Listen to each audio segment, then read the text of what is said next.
Welcome to our channel. Today we how to verify payroll for owner contributions in QuickBooks Payroll, complete guide step by step clearly. To verify payroll for owner contributions in QuickBooks Payroll, start by opening your QuickBooks application. From the dashboard, navigate to the Employees tab. Select Payroll Center from the drop-down menu. In the Payroll Center, look for the Transactions section. Click on Edit next to the current payroll you want to review. Ensure you are viewing the correct pay period. Review the list of employees included in this payroll. Locate the owner whose contributions you need to verify. Click on their name to view their payroll details. Check the Earnings section for regular pay and contributions. If applicable, check for any additional owner contributions listed under Other Earnings. To gain further insights, click on View/Edit next to any contribution. Verify the amounts against your records.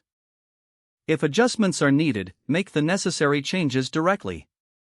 Always confirm totals at the bottom of the payroll summary page. After confirming all entries, proceed to save your changes. Next, generate a payroll summary report for a detailed overview. Access the Reports tab from the main menu. Select Payroll and then choose Payroll Summary. Filter the report by the date range relevant to your payroll period. Review the report for accuracy in owner contributions. Once verified, close the report and return to the Payroll Center. Finally, ensure all payroll entries are submitted correctly and timely.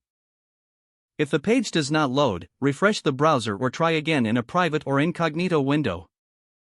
Make sure you are using the correct email address, then retype it carefully to avoid small typos. If your password is not accepted, use the reset option and create a new strong password you can remember. Check your spam folder for verification or security emails, then complete any requested confirmation steps. Enable two-factor authentication if available to improve account security and reduce unauthorized access risk. After signing in, review your profile details so your contact information and settings are accurate and current. If you see an error message, note it down and try again after restarting your device and internet connection. Don't forget to like this video and subscribe to our channel for more step-by-step tech guides.